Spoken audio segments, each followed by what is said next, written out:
Qu'est-ce que la relecture de Notre-Dame de Paris peut nous apporter? Sinon la découverte de secrets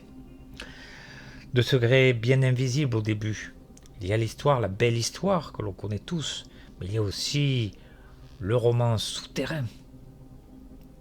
Notre-Dame de Paris, c'est l'œuvre clé, une œuvre clé de Victor Hugo, puisque dans sa demeure d'exil, Hauteville House à Guernesey, il a fait inscrire Notre-Dame de Paris dans le vestibule.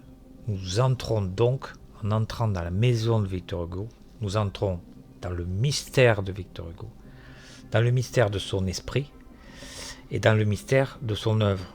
Donc Victor Hugo n'a pas fait cela par hasard, il nous invite à approfondir cette œuvre dans laquelle sont cachés des codes, évidemment. À la relecture du livre, on le comprend, et je vais vous l'expliquer dans cette œuvre, dans cette vidéo. On le comprend à plusieurs reprises. Les noms sont codés, et les réflexions doivent être vues comme dans un miroir. Et c'est ce que nous allons découvrir dans cette vidéo.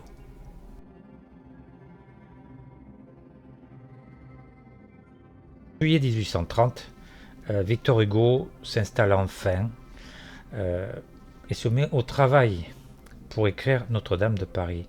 Il s'achète un tricot de laine, il enferme ses habits pour ne pas être tenté de sortir, et il se met au travail. Il s'achète aussi une bouteille d'encre dont il finira la dernière goutte à la dernière phrase. Enfin, c'est la légende. Donc, après des mois, des années de combat avec son éditeur, qui lui a demandé d'écrire ce livre depuis 1828 exactement, donc à l'âge de 26 ans. Donc à l'âge de 26 ans, il commence à réfléchir à ce livre-là. Il va reporter l'écriture à plusieurs reprises. En juillet 1830, il est contraint de se mettre au travail. Il a à peine 5-6 mois, 5 mois et demi, 6 mois pour écrire son livre. Il va donc...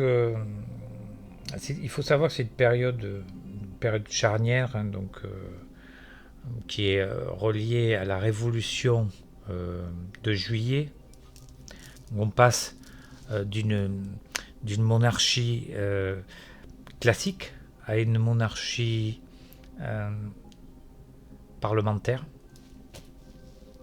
avec l'arrivée au trône de Louis-Philippe. C'est à une époque charnière que Victor Hugo va écrire son œuvre. Et donc il choisit aussi une époque charnière dans l'histoire qu'il raconte, puisque le livre se déroule en 1482. Donc on est entre la fin du Moyen-Âge et on va bientôt commencer,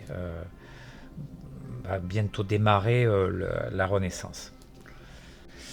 À sa sortie, le livre est un véritable succès, un succès public, parce que au niveau de la critique, c'est pas tout à fait ça. On lui a reproché d'avoir écrit un roman très sombre, un roman qui manquait de transcendance, de foi.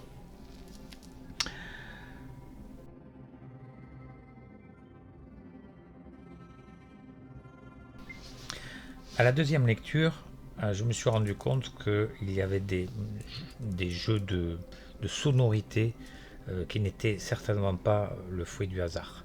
Surtout quand on sait que Victor Hugo était un auteur qui aimait coder. Dans ses carnets, il y avait des codes comme ça, dans lesquels il décrivait ses journées et ses aventures, sans véritablement dire ce qu'il faisait. Donc on retrouve ces codes dans les noms qu'il choisit. Alors, il y a d'abord Quasimodo. Quasimodo, alors c'est un nom qu'il a choisi par rapport à une date bien précise. Euh, donc le premier, oui c'est ça, c'est le deuxième dimanche de Pâques. Hein.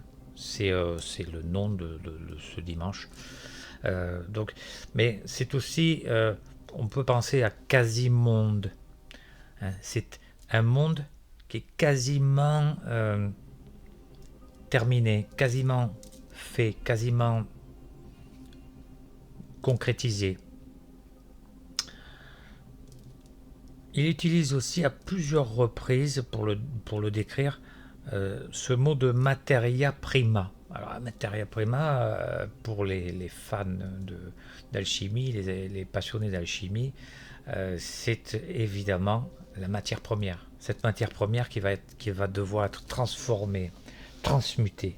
Car tout le livre est l'histoire de cette transmutation. Et c'est à l'intérieur de Notre-Dame, la cathédrale, que va s'effectuer la transmutation. Claude Frollo, c'est l'archidiacre, cet horrible personnage qui finit par faire tuer la Esmeralda. Donc Claude Frollo, c'est, on peut y voir l'or folle. Frollo, or folle, l'or fou. Celui qui cherche l'or et celui qui en devient fou. Il devient fou de l'or. Alors c'est un alchimiste, hein. Il nous fait visiter sa cellule. Il cherche le vil métal, c'est-à-dire il cherche vraiment l'or à travers l'alchimie et non cette transmutation allégorique et intérieure. Parce que l'alchimie, il y a deux manières de la voir. D'une manière allégorique, où c'est l'être intérieur qui se transmute et se transforme, ou bien simplement la transformation du plomb en or pour devenir riche, ou bien de l'élixir de longue vie. Mais là, c'est à la face, je dirais, c'est l'écorce, c'est l'essence véritable de l'alchimie, c'est autre chose, bien évidemment. Et tous ceux qui sont restés sur le plan de l'écorce se sont lamentablement plantés. Donc on pourrait penser au fameux Gilles de Rais, Barbe Bleue, l'horrible personnage Barbe Bleue,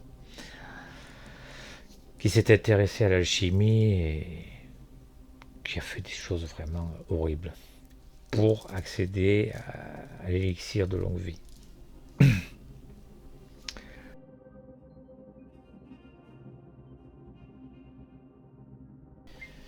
Les clés du secret du livre se trouvent dans le langage. Et c'est donc ce langage qui est intéressant d'approfondir afin d'y comprendre le monde souterrain. Parce que Hugo, c'est un monde souterrain. C'est toujours un monde souterrain. Il n'écrit jamais rien par hasard. Donc pour approfondir ces thèmes-là, évidemment, je vous ramène à ce livre de Serge Pey, encore une fois. Alors donc,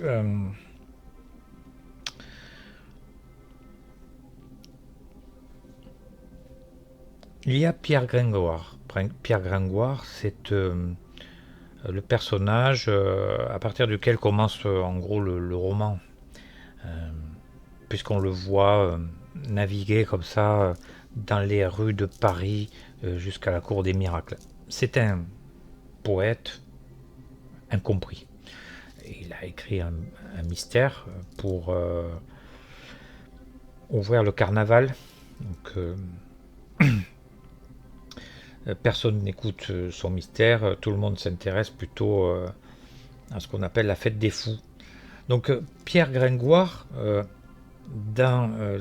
si on cherchait une signification, on pourrait y trouver l'anagramme la pierre qui gire. Donc la pierre noire qui gire. Donc c'est une pierre qui est indispensable, encore une fois, à la transmutation dans l'alchimie.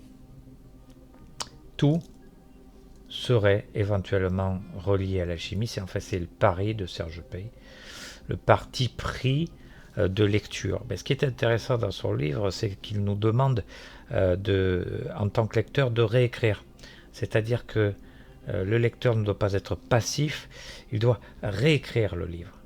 Un véritable livre, une véritable lecture d'un livre, c'est la réécriture du livre. Et c'est ça qui m'a intéressé dans son...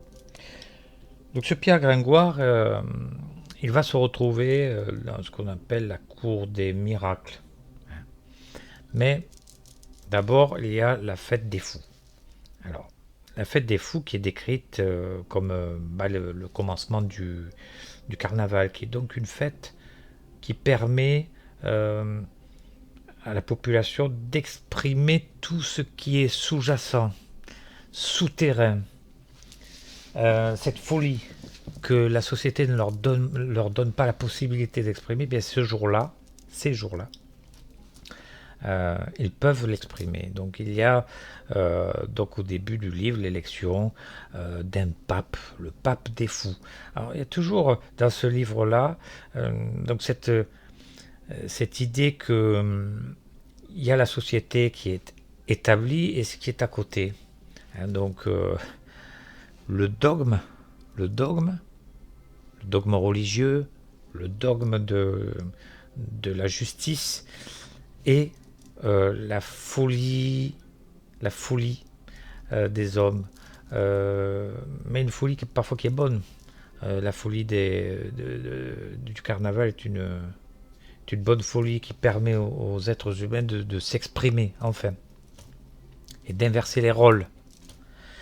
Donc Quasimodo dans ce contexte-là va être élu, à être élevé au rang de pape des fous. Donc c'est une bénédiction en quelque sorte pour lui, puisqu'il a été banni de la société à cause de son physique.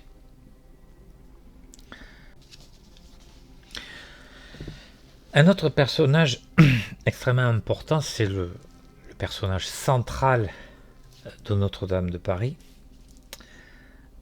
c'est la Esmeralda.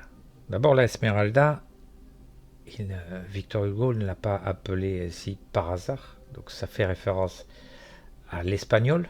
Il ne dit pas Esmeralda, il dit la Esmeralda, ce qui en espagnol signifie l'émeraude. Donc à quoi pensait Victor Hugo? On pourrait imaginer qu'il pensait à l'émeraude, la table d'émeraude, la pierre d'émeraude. Donc c'est par elle que va passer la compréhension de la table d'émeraude afin d'arriver à la pierre philosophale. C'est même peut-être elle, la pierre philosophale. Car tout est symbolique dans ce livre. C'est une évidence, tout est symbolique. Jusqu'à la fin du livre. Donc, on a reproché à Victor Hugo ce manque de transcendance, puisque les personnages rentrent immanquablement dans la condamnation de la destinée, puisque les personnages les plus importants meurent, et l'amour véritable n'est pas vécu par Quasimodo.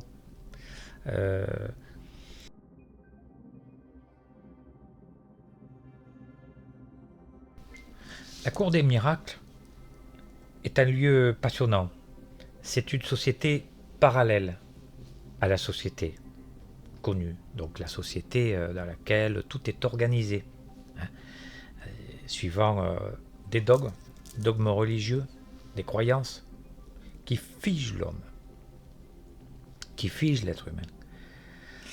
Et pas seulement des croyances, une justice qui est extrêmement cruelle, puisque donc on connaît le combat de Victor Hugo contre cette injustice des hommes, jusqu'à la condamnation à mort.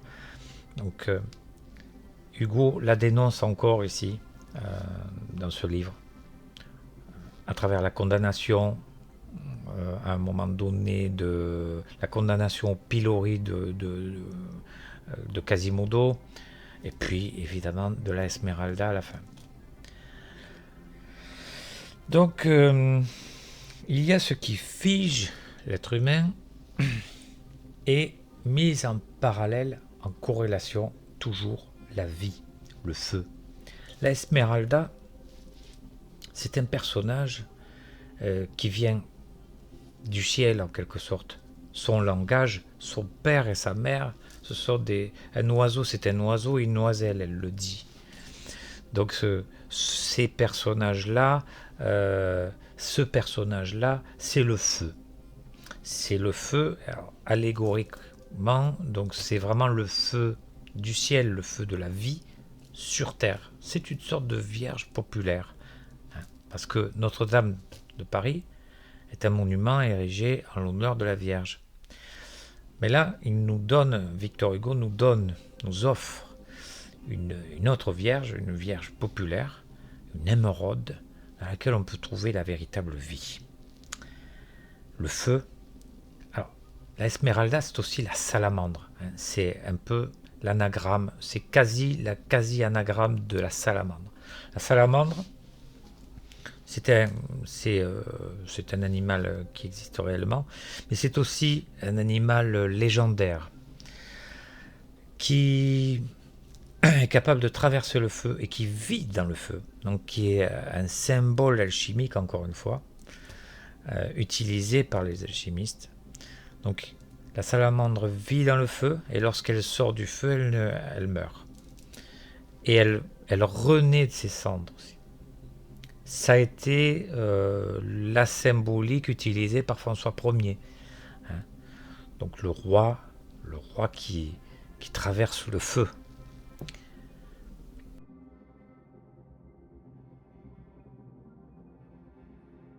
Claude Frollo. Claude Frollo est un personnage ambivalent. Évidemment, il est horrible. Il laisse quasiment pas le choix à Esmeralda. Il dit soit tu m'appartiens, soit je te jette au loup. Donc c'est un personnage cruel. Mais si l'on remonte au début de sa vie, il n'est pas il est plus nuancé que ça, puisqu'on voit que c'est lui qui va accueillir Quasimodo, ce petit être difforme que personne ne veut et qui est laissé enfant sur le parvis de Notre-Dame. Il va y consacrer sa vie, il va lui donner toute son attention, il va lui offrir un refuge qui sera la cathédrale de Notre-Dame. Pareil pour son frère. Il va, à la mort de ses parents, il va lui consacrer toute son attention. Il va être d'un altruisme impensable. Mais c'est donc le temps et le dogme qui va le transformer. C'est le dogme. Alors il a cette soif de connaissance, qui est à la fois positive. Il veut connaître, il veut apprendre. Mais ça va aussi le détruire, ça va l'assécher et le rendre inhumain. Donc c'est un personnage complexe qui est devenu inhumain.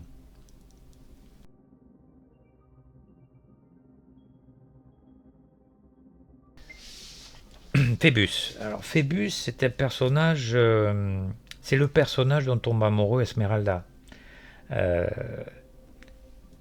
Quasimodo a un amour pur, mais lui non.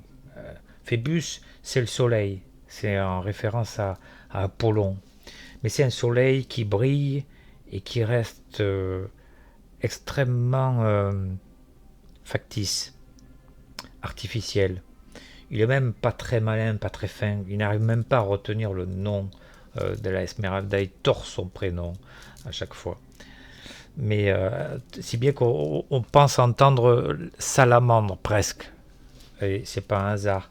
Donc ce personnage, évidemment, la Esmeralda en sera amoureuse jusqu'à la fin.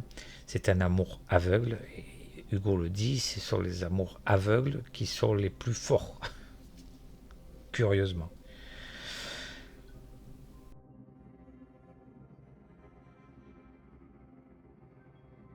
Alors un autre personnage qui est important dans le roman, c'est Louis XI. Louis XI qui vient incognito, déguisé en personne tout à fait anonyme, dans la cellule de Claude Frollo pour y apprendre l'alchimie. Donc il se fait appeler le Tourangeau.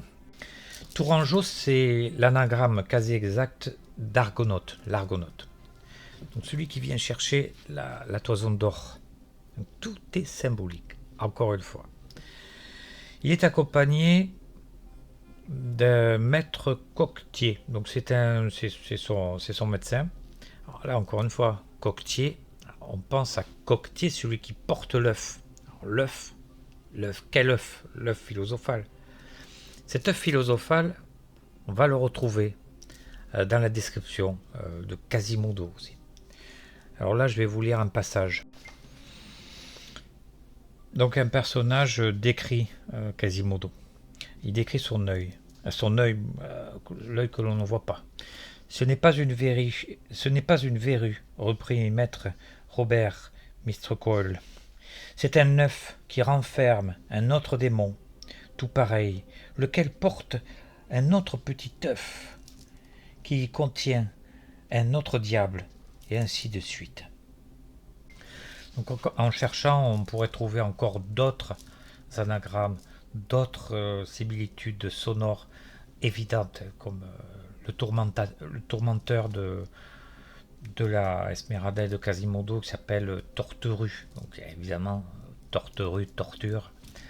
Il y a encore d'autres choses comme ça, comme le maître le roi de la cour des miracles qui s'appelle Clopin Trouillefou. Donc Trouillefou, fouille-trou. Donc celui qui fouille les poches, quoi. Donc les similitudes sont innombrables. Elles ne sont pas le fruit du hasard. Ce qui est intéressant pour éventuellement relire ce livre, éventuellement approfondir, éventuellement chercher les secrets, quels sont les codes que Victor Hugo a mis dans ce livre. C'est une allégorie évidemment.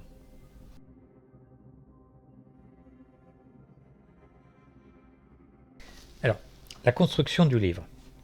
Dans son introduction à la deuxième édition, Victor Hugo dit que rien n'est le fruit du hasard.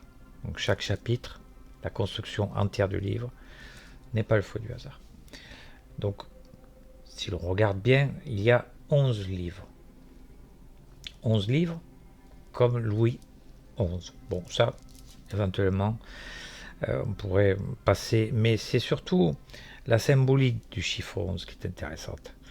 Le chiffre 10, c'est la perfection. On arrive à la fin d'un cycle, donc on arrive à la perfection. Donc le chiffre 11, on dépasse la perfection et l'on entre dans un univers intérieur, l'univers de l'intuition. Il est intéressant de voir le rapport avec l'arcane 11 du tarot de Marseille. L'arcane 11 du tarot de Marseille, on y voit une femme qui ouvre la gueule d'un lion. Donc cela évoque la force intérieure. Là on est dans l'univers féminin, un univers féminin puissant. Donc c'est la force intérieure. Donc il a choisi d'écrire son livre avec 11 parties, et ce n'est pas pour rien. C'est que là on entre dans la 11e partie dans un univers qui n'appartient plus à ce que l'on voit, à ce que l'on perçoit par nos sens, et à cette image que l'on a de la destinée.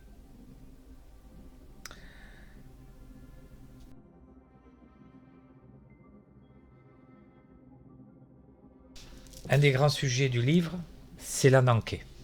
Alors l'Ananké, c'est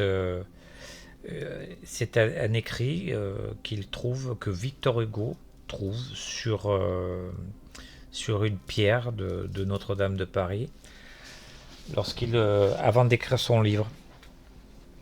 Et ça aurait été le mot qui lui aurait donné envie d'écrire ce livre. Et donc la grande réflexion, donc mis à part l'alchimie, c'est évidemment, et c'est très lié, c'est l'ananké. Ananké, ça veut dire en grec, ça veut dire la destinée, la nécessité. Donc tous les personnages de ce livre vont être portés comme ça par cette destinée, portés et détruits par cette destinée. Il va reprendre cette image continuelle de la toile d'araignée. D'ailleurs, tiens, ce qui est intéressant, c'est que Louis XI, on l'a appelé aussi le roi araignée. Il se faisait, la légende dit qu'on l'appelait comme ça. Donc, dans cette toile d'araignée, eh bien, il y a une mouche qui est donc la victime. Et c'est donc tous les faisceaux qui conduisent petit à petit tous les éléments de la vie de cette mouche qui conduisent la victime un jour à être tuée, mangée, attrapée par l'araignée. Donc il y a une vision extrêmement négative au premier abord de la destinée. Négative et aussi l'ironie du sort. Donc très très souvent l'ironie du sort revient dans le livre. Il y a un personnage extrêmement important qui s'appelle la Sachette, donc qui est la mère, la Sachette, Gudule, elle a plusieurs noms, Chantefleur, qui est la mère de la Esmeralda, qui finit par être une recluse, donc dans la tour Roland. Et donc elle voue sa vie à la solitude, dans une solitude incommensurable, dans une cellule qui s'appelle le trou au rat. Et elle y prie pour retrouver un jour sa fille.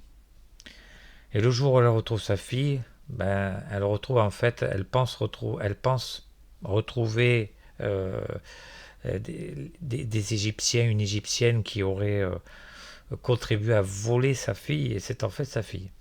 Donc c'est l'ironie du sort. Donc cette ironie du sort, on la retrouve jusqu'à la fin. C'est au moment où les êtres s'éveillent et se retrouvent qu'ils sont tués. Donc vraiment, c'est vrai que dans ce livre, la première approche, la première vision, c'est une vision très noire. Donc il faut, évidemment, Hugo nous dit d'aller voir au-delà de ça, au-delà de cette vision noire. Et au-delà de cette vision noire, il y a l'aboutissement de la transmutation. Puisque le dernier mot du livre, c'est le mot poussière. Donc, je ne sais pas si vous vous souvenez, mais l'histoire, c'est Quasimodo qui, lui, a un amour pur pour l'Esmeralda, ne va pas pouvoir vivre cet amour de son vivant. Donc, il va se retrouver au gibet de Montfaucon, il va se marier avec elle symboliquement dans la mort. Donc on retrouve leurs os, et c'est dans cette poussière, au-delà de cette poussière, que le véritable mariage va se faire. Et là, évidemment, c'est encore une symbolique alchimique.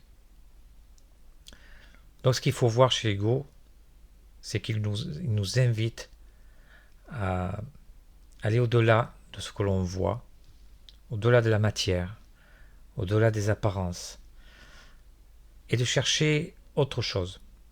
C'est ça Hugo. Évidemment, la destinée qui nous est proposée dans le livre et dans la vie est bien souvent triste. Mais Hugo nous invite à aller plus loin. Et dans cette force intérieure, il nous invite à sonder les souterrains qui rejoignent finalement le ciel. Donc il y a toujours cette ambivalence, hein. Le ciel, la terre, ce qui est en haut et ce qui est et comme ce qui est en bas, ce qui est en bas et comme ce qui est en haut, comme il est écrit sur la pierre philosophale. Donc tout le roman de Hugo est construit là-dessus. Les tours, le trou aura, la justice, la vie divine, la justice humaine, qui est totalement cruelle et imparfaite, le dogme qui enferme, et la vie céleste qui délivre. Bon, tout le livre de Hugo est construit là-dessus. Mais Hugo, c'est ça qui est intéressant, il nous amène à aller à chercher par nous-mêmes. C'est en cela que ce que dit Serge Pey est vraiment très intéressant, puisque il s'agit de réécrire, de réinventer un livre. Réinventer un livre. Et là, le lecteur n'est plus passif, le lecteur se fait écrivain, le lecteur se fait chercheur. Il ne s'agit pas simplement de chercher, il s'agit de trouver. Donc, si on regarde l'aspect extérieur du livre, le véritable alchimiste, c'est celui qui mène la danse, c'est celui qui mène la destinée. Et c'est un alchimiste qui travaille à l'envers, hein, qui mène ses personnages vers la mort, vers l'injustice, vers les choses terribles. Mais cet alchimiste à l'envers, ce n'est pas le véritable alchimiste. Il y a un autre alchimiste. Il y a plusieurs alchimistes. C'est ça. Il y a plusieurs créateurs. C'est un peu ce que semble nous dire Victor Hugo. Il y a des créateurs à plusieurs degrés. À nous d'aller chercher le bon créateur. Donc l'Ananké. L'Ananké, c'est... Ce qui est intéressant dans l'Ananké, c'est qu'on retrouve ce mot, ce nom, dans le mythe d'Er. Nombreuses sont les références à Platon, dans le livre de Victor Hugo. La caverne est très souvent évoquée, comme si le véritable chercheur devait passer au-delà des apparences, des projections de la caverne, et chercher la véritable lumière, source de lumière. Donc revenons à l'Ananké. L'Ananké, donc on le retrouve dans le mythe d'Er, qui est un récit fait par Platon dans le dernier livre de la République. Donc dans ce mythe, Er est un combattant. Il mène une bataille, il meurt, mais une fois arrivé dans l'au-delà, on lui dit tu vas revenir sur Terre, on t'a fait mourir pour être un messager, tu vas revenir sur Terre et tu vas montrer aux hommes, aux êtres humains, ce que c'est que la mort, ce qu'il y a après la mort. Tu vas être un messager, un témoin. Ouais, c'est passionnant parce que donc lorsqu'il arrive dans l'au-delà, il voit les âmes, ce qui se passe. Et les âmes choisissent une destinée. C'est ça qui est passionnant dans le livre de Platon. C'est que finalement, cette idée de destinée que l'on subit, qui pourrait être vue comme ça dans le livre de Victor Hugo, eh bien, dans le mythe d'Er, les êtres humains choisissent leur destinée. Alors ça change tout de la vision que l'on peut avoir de la mort et de notre vie sur Terre. Donc, pourquoi l'Ananké dans ce mythe ? Bien parce que les âmes se retrouvent devant une déesse qui s'appelle Ananké. Donc, c'est à mon avis pas, encore une fois, un hasard. Ananké qui veut dire en grec la destinée, la nécessité. Mais attention, on montre bien aux âmes dans ce mythe qu'il ne va pas falloir qu'ils accusent la destinée, puisque c'est eux qui ont choisi ce chemin. C'est là tout l'intérêt de ce mythe pour moi. Et tout l'intérêt que l'on peut avoir à réfléchir l'Ananké en inversant toutes les valeurs. L'Ananké proposé par Victor Hugo en inversant toutes les valeurs. Est-ce que Victor Hugo n'a pas voulu que l'on se pose ces questions sur la destinée? Et il faut vraiment chercher pour trouver des choses intéressantes.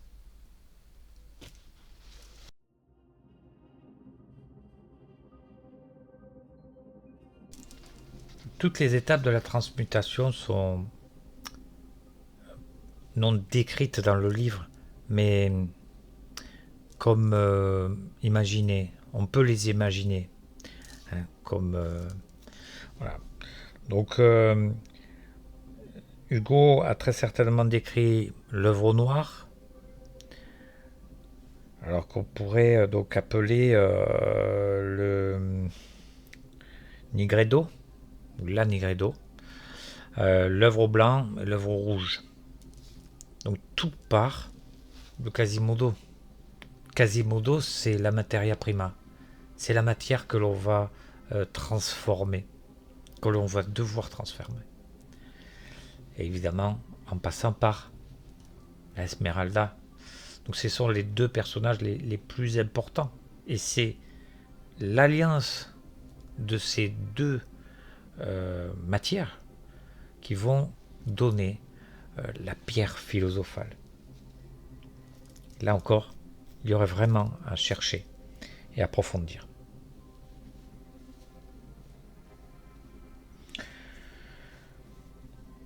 Comme le dit Serge Pey, c'est une allégorie du processus alchimique. Donc, nous entrons dans l'Athanor, nous entrons dans Notre-Dame, comme nous entrons dans un Athanor. Et tout est transmutation. Et évidemment, encore une fois, la véritable transmutation, ce n'est pas simplement le plomb en or. C'est évidemment l'or intérieur, la lumière intérieure. Qu'est-ce que nous pouvons faire élever, transformer, transmuter intérieurement pour trouver la pierre philosophale intérieure?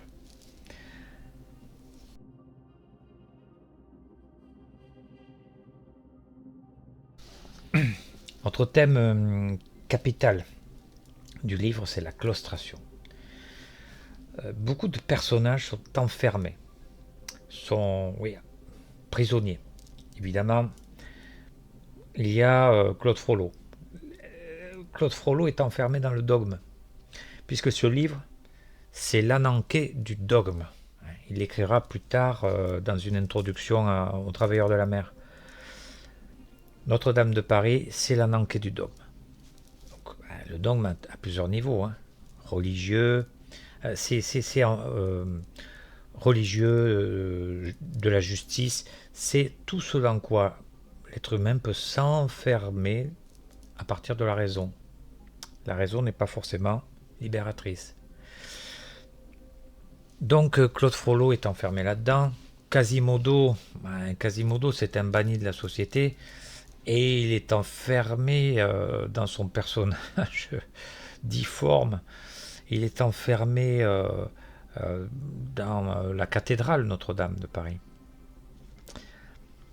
De toute évidence, la cathédrale, c'est sa coquille, comme dit Victor Hugo. Il s'y fond, il s'y imprègne, il en prend la forme. C'est sa coquille, c'est sa cellule, c'est sa prison, et c'est en même temps son refuge. C'est son seul lieu de vie possible. Donc, on pourrait trouver d'autres enfermements comme ça, évidemment. La Champfleury, qui est aussi appelée la Gudule, la Recluse, la Sachette, qui a fini par s'enfermer dans le trou au rat. Il n'y a plus de vie du tout, puisqu'elle préfère ne plus vivre plutôt que de vivre sans sa fille. à qui elle a donné tout l'amour possible. Donc la claustration est un thème principal du livre.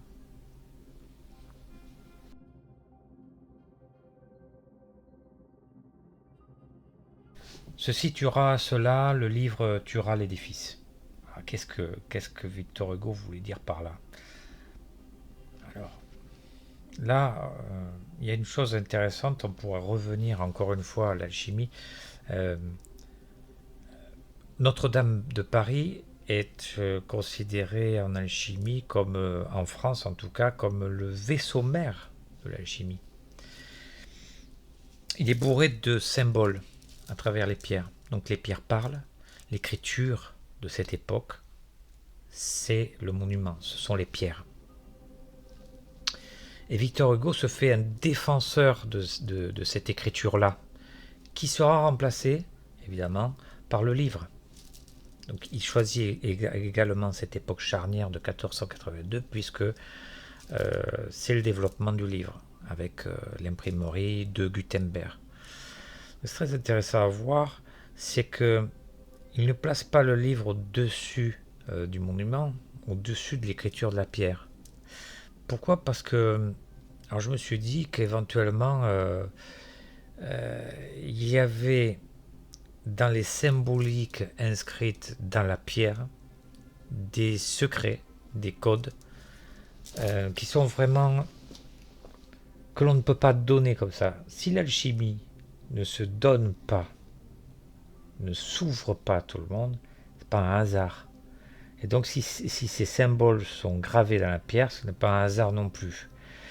C'est que on y trouve, on peut y trouver des secrets à découvrir, des trésors à découvrir. Mais attention, voilà, le message c'est ça. Attention,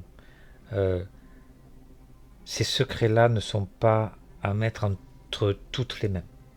Et celui qui les découvre peut très certainement s'en servir à bon escient, mais aussi à mauvais escient. Attention, j'ai découvert ça. Est-ce que la personne qui découvre ces secrets est capable de se dire j'ai découvert ça, mais attention, ça peut être dangereux, je peux détruire aussi à travers ça. Je peux construire aussi.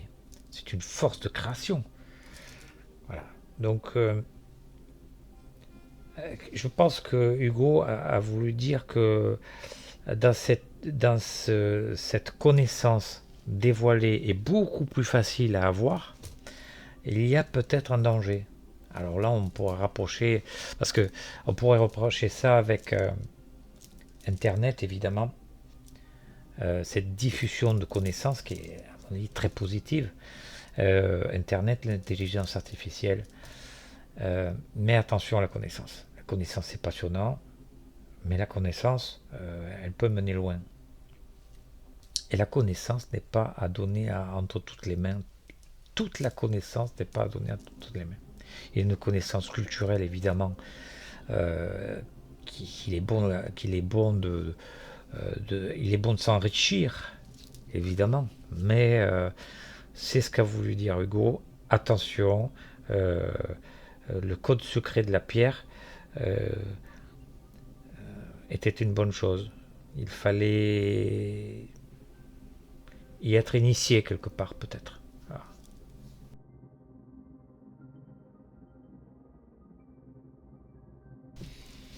Voilà, on pourrait continuer cette vidéo très très longtemps. J'ai tenu à la faire sans lire un texte et en laissant aller comme ça un peu mon inconscient, parce que vraiment il s'agit du travail de l'inconscient dans ce livre. On entre dans les couches intérieures. Donc j'espère que ça vous a donné envie de relire ce texte et d'aller fouiller et de vous ouvrir au mystère de ce livre.